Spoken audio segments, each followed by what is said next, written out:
Thanks so much, everyone, for joining us. As you probably just saw an announcement, we are going to record this meeting.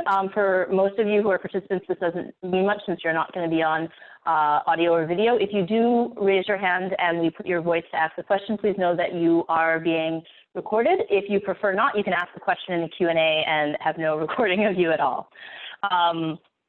It's very exciting to be hosting our first webinar version, since this seems like it will be the future of some events for some time to come. What's exciting is we normally have these events here at NYU, and I see a whole bunch of NYU attendees, some of our regular folks. But this is also a talk that is tied to the ICLS Learning Sciences Conference, which would have been happening in Nashville, Tennessee right now. And so we've got a whole bunch of people I see from IU, North Carolina, California, and Italy, part of the learning sciences community. And I also see a couple of names of people from the learning analytics community. And none of that would be possible if we were not able to be doing it online. So I guess that's a bit exciting amidst everything else. So without further ado, let me jump in. As you can see from the welcome slide, feel free to keep saying hello in the chat. Feel free to send a message to people if you have interesting thoughts as things come along. Make sure when you're sending a message to go ahead and make sure to send it to all panelists and attendees so everybody sees it. Otherwise, if you send it to just panelists, only I and a couple other people will see it. There's a Q&A function at the bottom where you can ask questions. We'll be queuing those up to answer towards the end of the discussion portion. And feel free when we do the discussion, if you want to actually talk, raise your hand in Zoom, and we will give people the mic. And we're going to give priority to people who've given us a sense of their question in the Q&A, just so we can keep things interesting and coherent. All right. So enough of that. Let me make sure that I flip on my camera. Hopefully you can see me now. And what I want to do is just kind of tee up the talk. So we've got a three-part thing for you today. And the first part is going to be a little introduction by me about the connections between learning sciences and learning analytics. And then Sameen Reza, who is a PhD student here at NYU, is going to present on the core work, which is looking at professional identity using mixed methods data mining. And then David Shaffer from the University of Wisconsin has graciously agreed to share some commentary and thoughts on that, and then we'll open it up for discussion. So I wanted to frame this in the larger question of learning analytics and learning sciences, and point out that while some people have said there's lots of exciting potential for learning analytics to show us big patterns and large amount of data, often from tech-enhanced learning, a lot of people are concerned that these methods don't give a window into really deep, interesting processes of learning. And as you'll see, professional identity development, the thing we're talking about today, is certainly a deep and complex process. So the question is, can we do this? Or more importantly, how can we do this? So I would say that there's three key concerns that I've seen people put out, which is that data mining focuses on algorithmic processing over human insight, that we sort of create these generalized structures versus dealing in depth with the contextualized processes of how people develop identity, and that it's just empirical findings and there's no theory building. And what I want to argue is that it doesn't have to be either or, we can do both. Specifically, if we want to think about how algorithmic processing and human insight come together, I want to point out, and Sameen will show this in the talk, there's so many decisions that are made when you're going to do a learning analytics method. So that's sort of the human part. Then we go and apply these things, but then in the end, we have to interpret what's there. And we're not just interpreting patterns in the work with this mixed method data mining, we're using the analytic results as a way to go in and look deeply at the data. And these are just sort of examples of how we do that Sameen will show in her talk. I also want to point out that in the gulf we often see between quantitative and qualitative methods, learning analytics is actually deeply embedded in processes. It looks at regularities, but it also looks both at generalized insights and very particular things for individual learners. It doesn't just confirm things, but it explores them. And often the analysis itself is emergent. So in some ways, it's perfectly designed to fit into this mixed methods kind of space. And finally, I just want to point out that the importance of theory in learning analytics is receiving more and more attention, and that I would argue these computational methods offer powerful tools to both instantiate and look at theory. And you'll see today that actually our learning analytics work gave us new ideas about professional identity development that I don't think would have been possible otherwise. So to make these concrete, we've got a series of principles that we've been using to do learning analytics work that we claim is learning sciences aware. In other words, it's attending to all the deep things the learning sciences community cares about. And the one we're going to focus on today is this mixed methods data mining approach, which is how do we use low-level data, i.e. dive in deep and qualitatively at what students are thinking from analytic results. So that is the end of my introduction, and I'm excited to hand over to Sameen, who's going to present to you exactly how we did this with some really exciting data. Sameen. Yes, hello everyone. I'm trying to set up my slides. I hope you can see them and you can see me also. I'm very happy to present this research today, which is about professional identity development through mixed methods data mining of student reflections. I'm very thankful to all of you who could join, and my collaborators on this project are Dr. Alyssa and doctoral candidate Yujun Han. I'm also very grateful to Dr. Alyssa for giving me this opportunity to work on this project and also for organizing today's event. So professional identity in healthcare professions comes across like a vague and an abstract concept. It lacks a very precise definition, but it basically is described by the way it manifests itself in behaviors of the professionals. And in that way, it is described as feeling part of an identified group by sharing values and beliefs. But from the medical literature, we get that just possession of these values and beliefs is not enough. The professionals need to internalize the norms of the profession to start thinking, acting, and feeling like a physician. And it says that this kind of integrated professional identity sort of helps them efficiently translate their knowledge into action. And you can imagine in a critical profession like healthcare, this is very important this is sort of a critical foundation to address the gaps in what students know and how they actually perform. And that is one of the reasons for which identity is being focused as much as competency in healthcare professional education. So despite being a very important concept, it is also one which is difficult to identify and to recognize. And from literature, we get these two models which help us understand a little bit about how professional development actually takes place. So this first model is a more, is an earlier model coming from medical literature, and it sort of defines professional development to take place in stages. So it starts from students knowing the values of a profession, to showing them under supervision, to actually doing them without supervision, and finally going on to internalizing those concepts as part of themselves to reach the stage of becoming a professional. The other model is more like a closing of a gap, which sees development as a difference between how one sees himself in comparison to members of that profession. So for instance, a well-integrated professional identity could mean a person's core values to be exactly aligned with those defined by the profession. So although these two models show different views on the development, but they both agree that a professional identity development is a very slow process, and it is triggered by professional experiences, and it is facilitated by reflection on those experiences. So we find that the use of these models in previous literature has focused on a quantitative evaluation of professional identity, and this was typically done by using either self-report measures or by evaluating students' responses to hypothetical situations. So such research did not help to explain why and how this development was taking place and why differing results were found. And it also reported mixed results about when development happens. So most of these studies used cross-sectional data, which precludes analysis of how professional identity development happens. So in contrast, reflective writing is students' response to situations which they have, to real situations which they have faced. And it is more authentic in that way. Also, it is written in an ongoing manner, which provides a basis for its use in longitudinal studies. And finally, writing is always the communication of thought. So it can identify important elements of how students think and learn over time.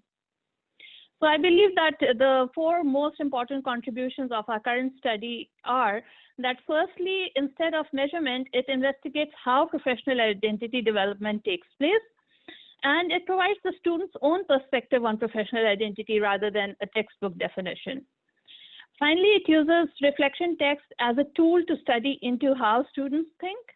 And we also sort of think that our quantitative approach as a way into the large corpus of text provides a new methodological contribution to this field. So our research purpose was defined in these two research questions. What are the key concepts related to how students think about becoming a dentist, and how do these concepts change over time? So our research context is that students enrolled in a 4-year dental education program submitted their reflections using an online portfolio system as part of their professional development program, which took place over the course of the 4 years. And they were asked to submit their reflections in these 4 categories related to their courses, competency exams, knowledge, and professional development statements. So we extracted all this data for a complete batch of students, which consisted of 378 students over a period of 4 years.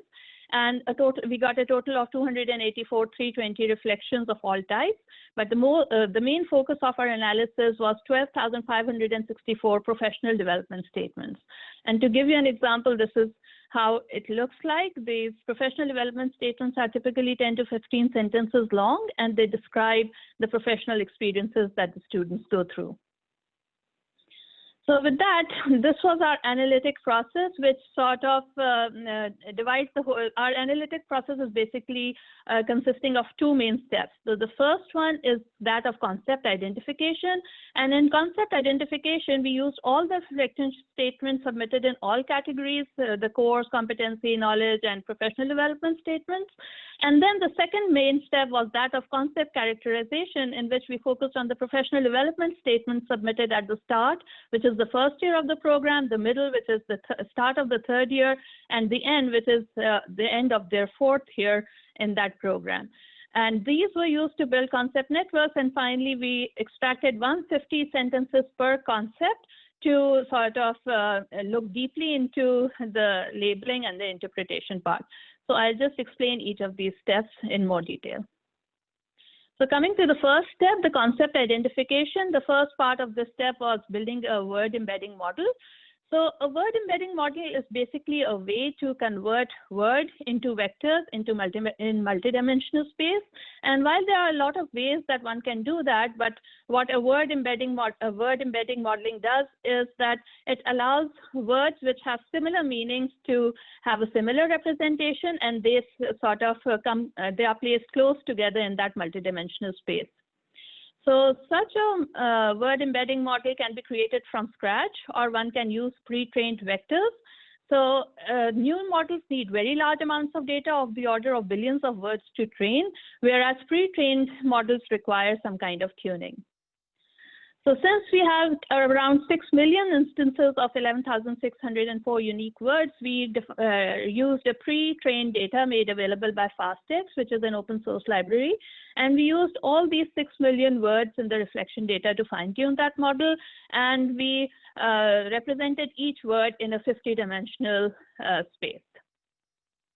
So with that, we come to our second step, which was of clustering. So since these words were placed in proximity to each other based on their use in text, so it made sense to cluster them. And for clustering, we did this pre-processing steps of first removing the stop words, dates, punctuation marks, and other meaningless characters. And then since the complete corpus of text would have been too much for interpretation and comparison, so we selected the top 127 words after examining major drops in usage frequency to cluster. We used the agglomerative clustering using Watt's method, and we got around 13 to 18 plausible cluster solutions. So we looked at these cluster solutions both quantitatively and qualitatively, and we selected the 18 cluster solution after examining the constituent words. And the words in each cluster range from 2 to 18 plus per cluster. And this now our concept of our terminology of concept refers to each cluster of words. So we had at the end of this step, we got 18 concepts. So there were interesting insights in this data about how we got interesting insights how the words were used. So one would imagine professional and professionals to be kind of similar words, but we saw that our clustering process placed them in actually different clusters. And then when we looked at it in detail, we saw that the singular form of the word was occurring more with becoming, believe, important, means, and ethical words, which shows sort of a personal dimension to becoming a professional, while the plural form of the word professional occurred with dentists and healthcare professionals' responsibilities, which sort of shows a dimension of they're referring to a community of professionals by that. So with that, our second step of concept characterization here, our unit of analysis was a sentence, because we believe that a sentence is the smallest unit of complete and coherent thought in text. And we use these sentences submitted at the start and the middle and the end of the program to build these concept networks for each of the concept for each point in time. So in that, the words of the concept sort of represent the nodes, and the nodes represent the words, and the node size is represented by the sentence-based frequency of the word. An edge is defined by the co-occurrence of two words from the concept occurring in the same sentence. And again, the edge weight is based on the sentence-based frequency. So after we build these concept networks, we use them for the process of labeling and interpretation, in that we sampled 150 sentences for each concept at the start and the middle and the end of the program. So this sampling was done in a way that these sentences contained two or more words from the concept, and we sort of looked at the more important or the strongest connections between the words to examine each concept. So these concepts were examined first within that a certain data point in time to make sense of how they come across in use. This was done by two researchers, done independently and then in conjunction. And then we sort of looked at we sort of drew a basic description of what that concept looked like at a certain point in time. But then we also sort of looked at that concept across the different data points in time to see if any other emerging themes came up as students used the same words at later points in time. Finally, we looked across concepts and saw how these concepts were similar or different to each other. So this is how basically we use those networks and the examples from year 1, examples from year 3, examples from year 4 to define the emerging themes. And then we finally drew up a label and an interpretation for each of these concepts. So coming to our findings, out of the 18 concepts that we had identified, we found that 12 of them actually related to professional identity. The other 6 were more about the experiences of the student in the dental school. So out of these 12, the major themes that emerged were competence and professionalism, containing 5 concepts, 3 concepts belonging to what it means to be a dentist, 2 about self-awareness, and 2 about community and culture.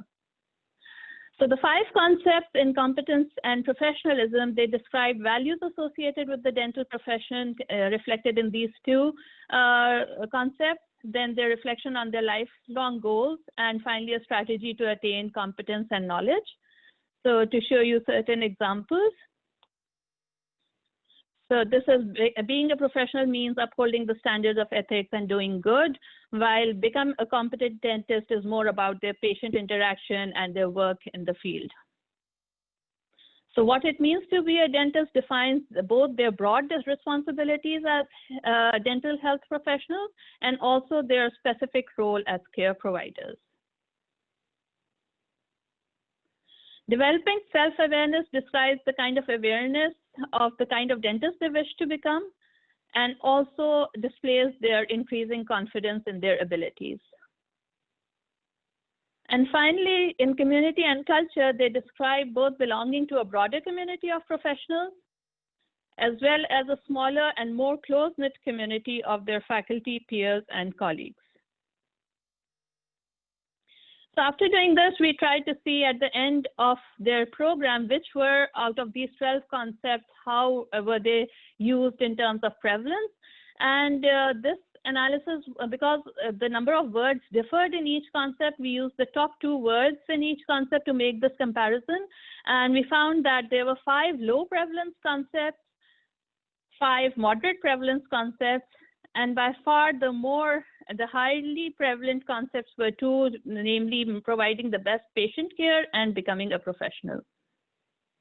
So then we looked at these concepts across time, and we saw that among the highly prevalent concepts, we saw that providing the best patient care shows an increase in use around the middle of the program, while becoming a professional is sort of a consistently highly used concept throughout those 3 points in time. From the moderately prevalent concepts, we saw that knowing oneself as a dentist is consistently used, whereas confidence through progress again shows a marked increase around the middle of the program, followed by another small increase towards the end.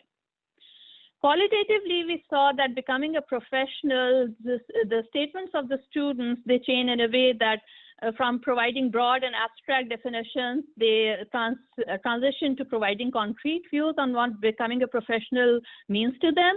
And this is qualified by inclusion of ethical perspective as well as a personal dimension to the concept.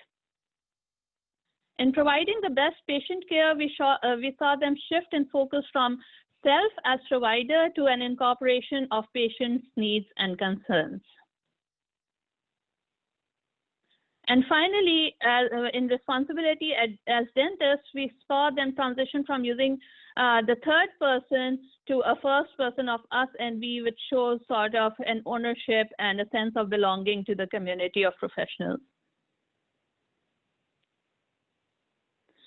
So with that, we think that although we didn't, it was not our purpose or intention, and the study was also not set up in a way to sort of compare the two models or to validate or reject either one of them, but we did see that the student's perspective of professional identity aligns with the closing of the gap model of professional identity development. And we can see this in the way that they set up the field of dentistry and the expectations from that field, and then they self-evaluate themselves as becoming a competent dentist, and then they strategize towards achieving that goal by gaining skills and knowledge.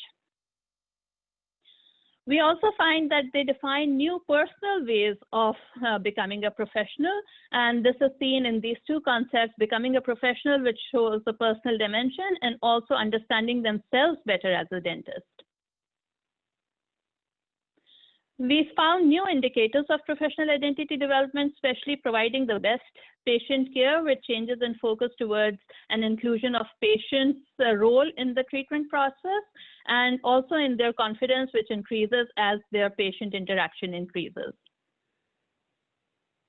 We finally found that the responsibility as dentists is defined by broader definitions, including their responsibility to gain trust and respect of their patients, and also as their role as educators of sort of providing preventive oral care, educating patients about preventive oral care rather than just treating them. So important conclusions from our studies are that students see themselves as closing the gap to become a professional in multiple and varied ways, but also they sort of redefine and reconstruct this gap based on evolving personal views of becoming a professional. We find that patient-centered care is an important component of professional identity, and increased confidence is an important indicator of this development.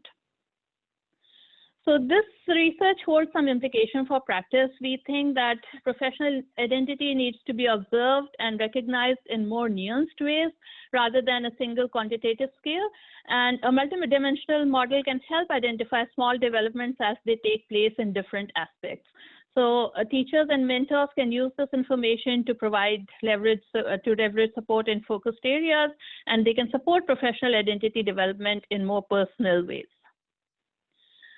So our future work around this would be an examination of trajectories of identity development by individual students so that we can provide some sort of individual feedback and support to each student, and this will be done in consultation with the faculty at the school. And it would also be interesting to know how our approach can be paralleled using other reflection text in healthcare education, and to see if we can find some similarities and differences in what we have found as the indicators of professional identity development across disciplines. So with that, I would like to thank you all. And if you have any questions, I would encourage you to type them in the question and answer panel, and we will be answering them shortly after the discussion. Thank you.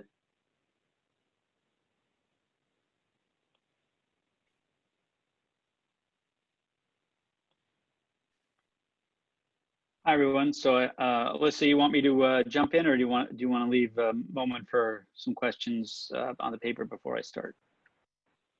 I think I'd like to have you do the discussion now, and then we'll have a conversation at the end that can kind of bring everything together. Super. I look forward to it. All right. Well, hi everyone. I'm David Williamson Shaffer from the University of Wisconsin. I'm delighted to be here. To be fair, it's COVID right now, so I'm actually delighted to be anywhere meaningful. But really more important, I'm delighted to talk about this paper and the issues that it raises. Personally, I don't love it when discussants use a paper as an excuse to just talk about their own issues and ideas. But I do think that it's important for me to declare my own positionality relative to this paper so you can make sense of the comments that I'm making. Broadly speaking, I'm interested in quantitative ethnography, which is a unified method of integrating qualitative and quantitative research. And actually, more specifically, I'm in the process of completing a paper for the upcoming International Conference on Quantitative Ethnography about coding and the issues that it raises. So this is a really timely paper for me and my thinking about these issues. Coding is clearly becoming more and more problematic, or at least challenging in different ways as researchers move to working with larger and larger data sets. Just as a quick example, we had a quantitative ethnography COVID data challenge last month where 100 people from around the world came together to gather and then examine data sets related to COVID and the culture that it's creating. As you might imagine, a number of people were using Twitter and other publicly available data sets. This was a data challenge, so they had like 1 week to gather the data and then make sense of it and come up with analyses. And pretty much routinely what happened was the teams would start out with great momentum and they would kind of get stuck when they got to the point of actually coding the data. This was data they weren't necessarily familiar with. There was a lot of it. And so the problem is, how do you identify what the meaningful codes in the data might be? What are the meaningful issues? Just by way of broader context, to situate this paper in that problem, there are a number of approaches to code finding these days in the broader analytics communities, particularly learning analytics. All of which are kind of variants of natural language processing. Probably the most common is latent Dirichlet allocation, which you probably have heard of under its more common moniker, topic modeling. This is a generative statistical model that essentially looks at words in documents and tries to come up with collections of words that could regenerate a similar set of documents. There are also a number of vector-based approaches. The idea, and Sameen did a really nice job of summarizing this, is you turn words into vectors in a document space and then do a dimensional reduction. So for example, word to vec has the words embedded in their local context. Latent semantic analysis, or LSA, has words embedded in some very large corpus of documents, as Sameen just said, often a very general one like the Touchstone Applied Sciences Associates documents, or TASA corpus. My understanding is that what this paper has done is use a sort of a variant of LSA where the pre-existing word vectors are conditioned based on words as they cluster in their original documents. But the point about all these approaches is that they discover clusters of statistically similar words based on some measure of their co-occurrence in documents. This is what Sameen means when she says modeling the words in use. The problem with all these approaches, with these data mining approaches, is that they find patterns of words, often very quickly. But as we all know, especially from a learning sciences perspective, data is not synonymous with meaning. And it's meaning that we care about. And that's where I personally see the biggest contribution of this work. And to be clear, it's not that I don't care about dentistry or about professionalism more generally.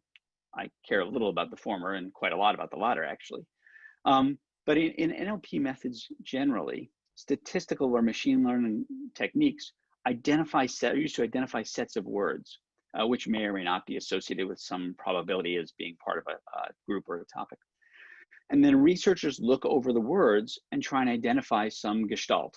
They try and understand what's going on with this collection of words. That is, the machine identifies the topics, and we as researchers more or less guess what they mean. And this work, the work we're looking at today, is timely because it takes an importantly different approach. And that is, it uses the quantification of the words, quantifications of the word patterns, only as a first step in a systematic approach to connecting the quantitative approach, which is the word vectorizations, to a more qualitative reading of the actual data. That is, the machine generated a set of related words based on co-occurrences, and now Sameen and her co-authors are using this quantitative analysis to selectively sample the qualitative data, and then use that selective sample of the qualitative data to generate the actual codes, and then of course do the subsequent analysis from there. And from my point of view, this is in the best tradition of quantitative ethnography. That is, if quantitative ethnography were old enough as a field to have its own traditions. But in particular, it highlights the weaknesses that all data mining techniques have for this process of code finding. And that is making sure that things mean what we think they mean. It illustrates a way of using data mining responsibly as a place to start looking for the meaning of the patterns that the machine has identified, recognizing, of course, that some of those patterns may not be meaningful or may not mean what we thought they mean when we first look at them. And I guess in the spirit of keeping my comments brief, I'd just like to tag on a sense in which I see this work as a provocation to future work in a couple of different ways. And to be clear, I want to be clear that I know that the authors have thought of the issues that I'm about to raise. This is not going to be news to Alyssa or Sameen or RJ.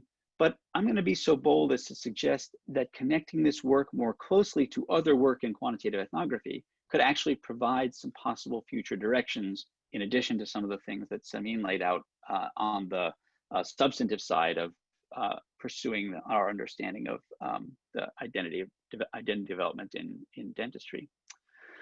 I guess the first suggestion would be to think about using more in the way of network analyses. So this work, as you saw, uses network analysis to visualize words within the machine language topics. But then once the topics have been identified qualitatively and understood qualitatively, the analysis more or less focuses on a coding and counting approach. And I guess I'm suggesting that a network analysis might be more effective than that for two reasons, or at least shed different light on it for two reasons.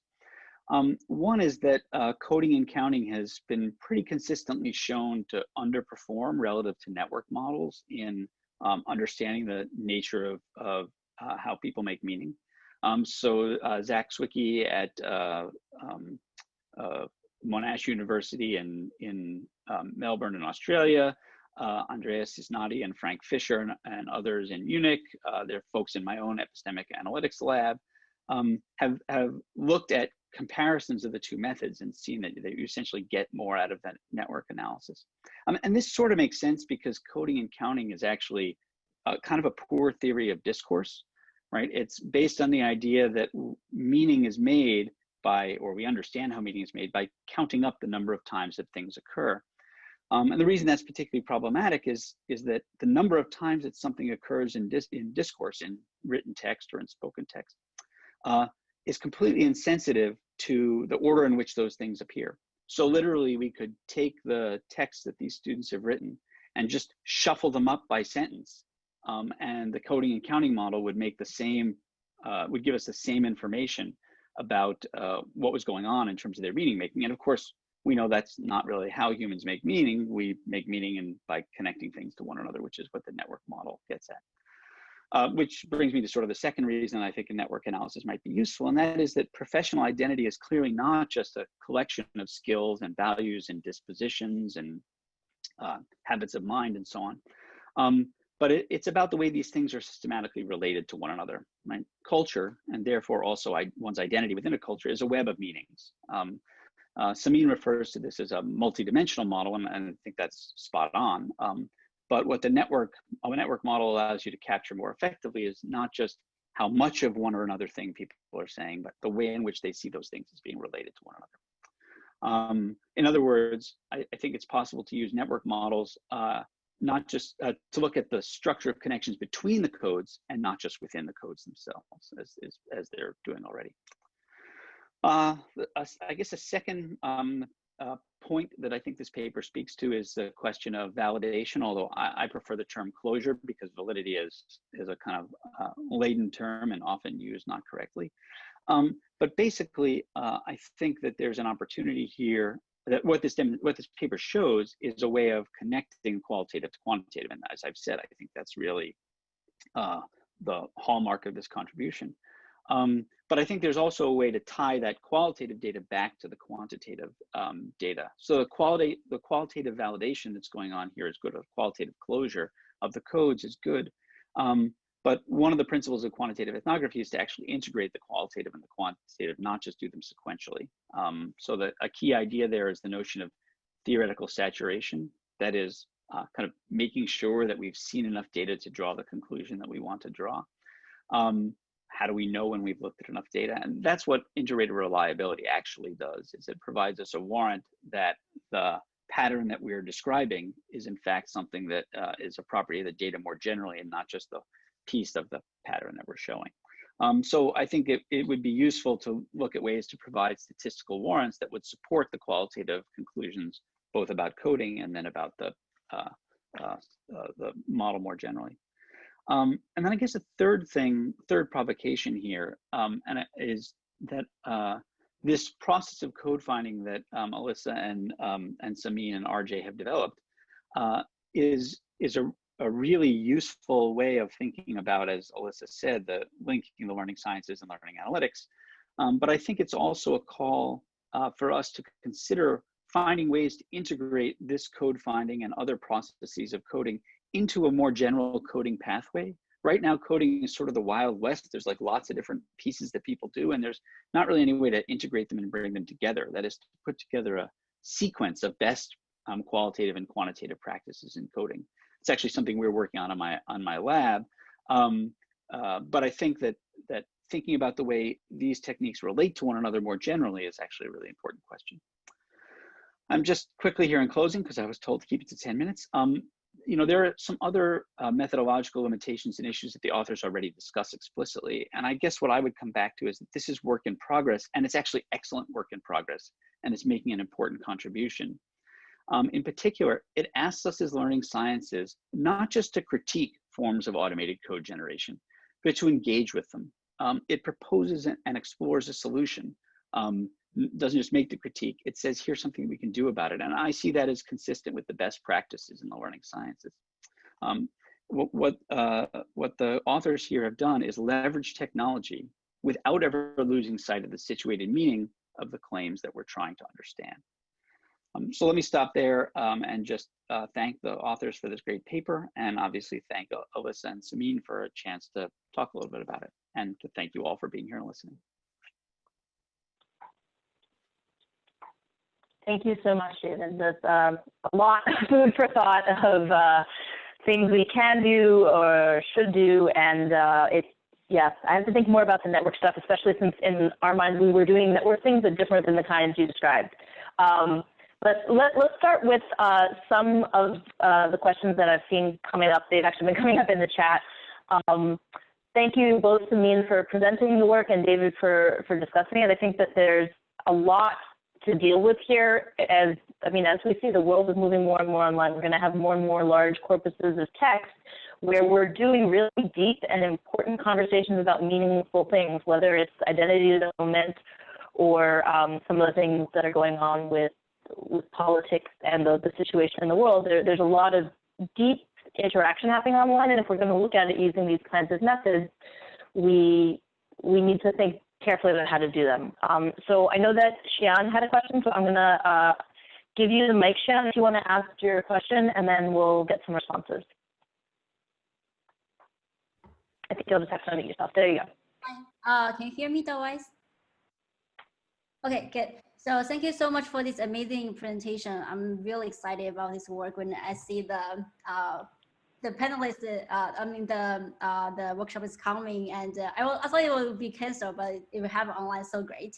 So I study identity development in K-12 settings, learning settings, and this is professional identity development, which I'm also interested in. So I have, my question is that I want to know more about like the different kind of languages you use to model identity. For example, here is refractions. I have read a paper about the modeling identity, mass identity with sending messages to agents, and some like the other kinds of things like they talk to others in discussions, or they send a message to not an agent but a real person. So what are the nuance differences when you trace identity in these different kind of languages? Or it has to be, I assume that some writing will not be a good fit, because writing is more natural, does not have an audience when you write to.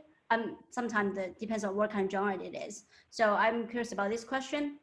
The other question I have is that suppose that you have the tracing identity when the changes happen, not like you have a middle, pre and post survey, when you have this kind of technology. And what would you do to scaffold the development of maybe positive or stronger professional identities? So sorry about so many questions. I have one more question, the last question I have is about identity conflicts. So I assume that students, when they come to a profession, maybe they are doing some other jobs, and when they come to a profession, they thought they could do this job, or maybe they're journalists at the beginning, and there's some conflicts between the identity. How they resolve the conflicts, and how you identify those resolving processes, and how can you scaffold that part. So I know those questions, they are all very actually, but they are all something I'm really interested in general. Thank you so much. Thank you so much, Xian. I'm going to just summarize, because there's a lot of questions in Xian's comments. The first question she asked, and I'll address this one and then pass the second two over to Sameen, and maybe David has something to say. The first question was, about who the reflection, who is being written to around the identity. And I think that's a question that goes a lot deeper than perhaps it sounded like at first, in terms of thinking about, is identity this thing that exists sort of inside ourselves, and we're just expressing it in different ways? And we might express it differently if we write to an agent or to a human, we write it to ourselves ostensibly. Or is identity something that's actually constructed in our interactions with others? And this goes very, very deep into theories of what we mean by identity. In this case, these data were being written for oneself, and I think we treated identity as something that we hold within ourselves. But one could argue that, in fact, we each construct temporary identities in the moment. And so I think that's a really interesting question, Xian, but I think it's one that we're not necessarily equipped to answer here today empirically, at least with the work we've done so far. So I am going to now move to the two questions that I think we can say something about and pass them to Sameen. And those are just questions, I think, about, besides seeing what the constructs that were important for identity were, to ask, how could we look at cases where someone has a stronger versus weaker identity, and were there cases where we might think about looking for identity conflict? Yes, thank you, Xian, for your very interesting questions. I think they really define what our research work is going to look like, because as I said, this is sort of a first step in an exploratory process of how what professional identity is and what it means. And what we are trying to do here, as you said, that eventually we will be closing this loop of how this is going to be fed back into the instructional process, and how students are going to be going to benefit from this information. So I think right now we are we are a bit early in that stage. So while I cannot exactly pinpoint how this will be reflected back in the instruction process, but we have some ideas. And the first one, as I said, is first of all, we need a consultation with the teachers and help understand each other's point of view on the same, and how do they think of these properties of professional identity. Some other things that we saw was like community and culture and the collaborative experiences. They looked important to us, but in our research we saw that they were one of the low prevalence concepts in the final year. And we think that this observations like these can be suggested to the teachers, like perhaps more collaborative experiences could help them benefit more from the community of professionals as well as their own closer community. And we think that this is going to help develop a more stronger professional identity. But we have these kinds of ideas in our mind, but we need to make them more precise and more accurate once we have done more work on it and also discussed it with the faculty of that school. Regarding the question about the conflict and people coming from different backgrounds, having different kind of identities, and then falling in one place and going through the academic experiences, I think it's a very important question of sort of a starting place of where do you see professional identity starting from.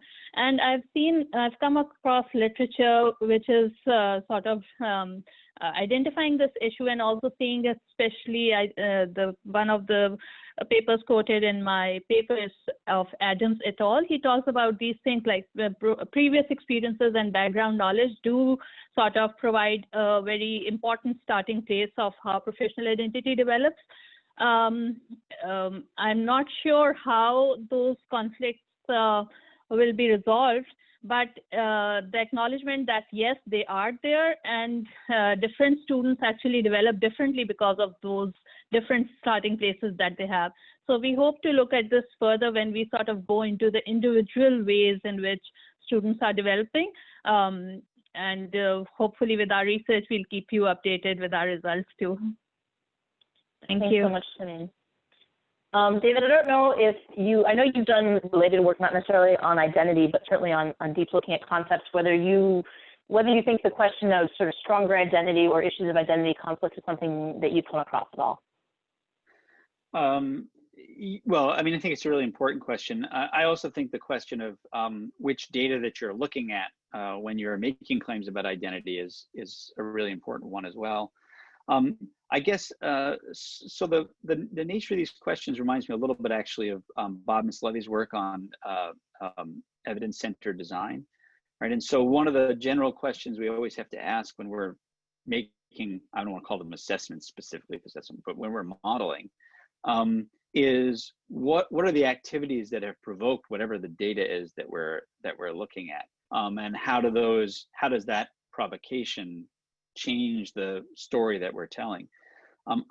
Interestingly, much of the work that I've seen when people are looking at identity development doesn't actually pay that much attention to the different modes and contexts of data. That may just be my impoverished view of the field of identity development. But I think that's a really important and useful question here. And I suspect that the conflicting identities question, that some of the answer to that might come out of looking at how identity gets represented in different contexts. People talk about like code switching as an example of that, right? As a way of seeing whether in different contexts, different facets of identity are surfaced and whether or not that makes any difference overall. So I think those are really good questions for future exploration. I think Sameen is rightly seeing that as an important part of this work going forward. Thanks so much, David. And I'll just add that I think it isn't conflict so much, but I think that we saw people, instead of sort of seeing professional identity as a thing to close the gap to this pre-established, this is what a dentist is, the notion that they were personalizing that, I don't know if I would call that conflict, but there is some sort of strong identity work going on there in terms of that they are constantly redefining what it means to be a dentist. So they're not just taking this is what a dentist is, in a general sense as given. They're saying, okay, this is what a dentist is, but what kind of dentist do I want to be? And so, well, I'm not sure that always involves conflict. It can, and it sort of shows a deeper wrestling with the issues of what does it mean to be, in this case, a dentist, that I think is powerful in thinking about how people are conceptualizing their identity.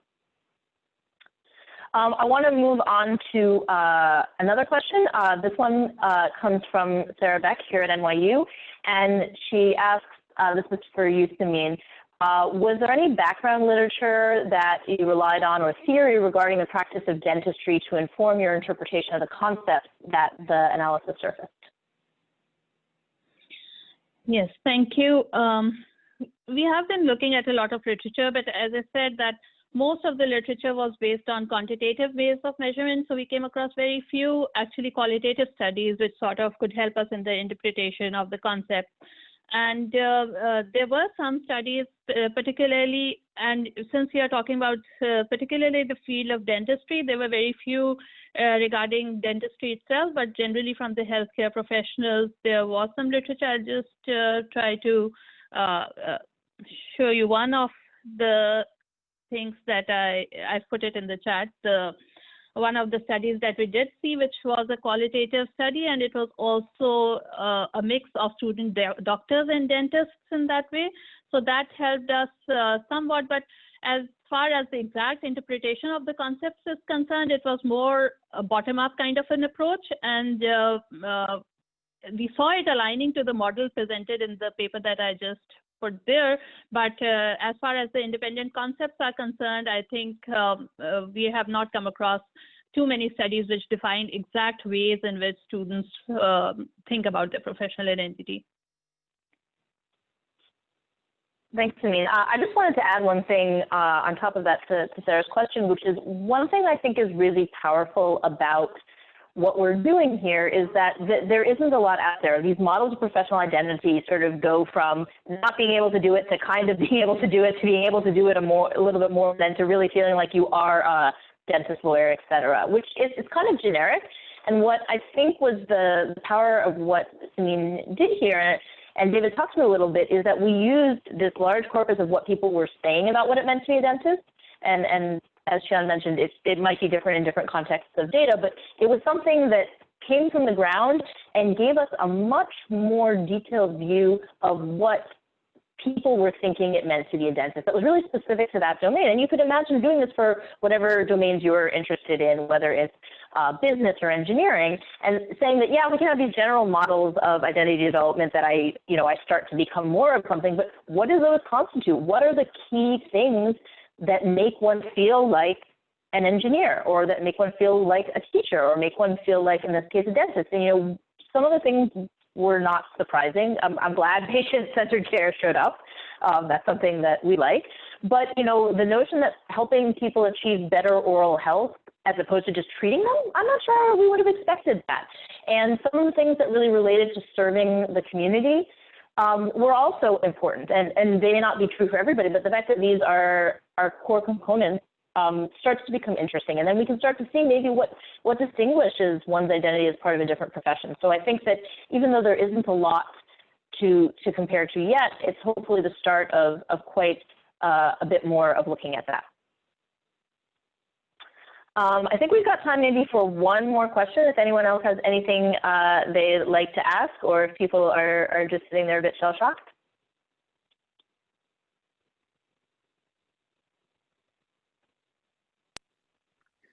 Would it be okay if I asked a question? Because there's some things that I was curious about in the paper. Yes, please do, David. Yeah, so I would love to hear a little bit more about what you were doing with those network analyses, especially when it looked like you were showing comparisons between the networks. And of course, one of the things that's difficult about network analysis using the sort of spring mass models that you were making, or what I assume were spring mass models that you were making, is the nodes move around and looked like there maybe weren't the same nodes in the different networks. So I'm just wondering, like, how were you actually comparing? What was the comparison like? What were you doing with them that was getting you that insight? Do you want to take this to me? I'll say something back. Sure. Okay.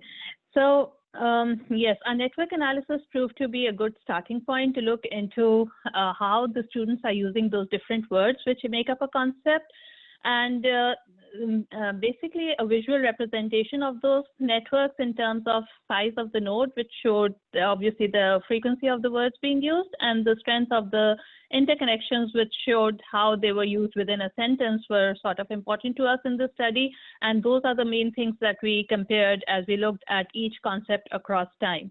So comparing concepts across time was an easier task, but obviously comparing across concepts was more difficult and tricky.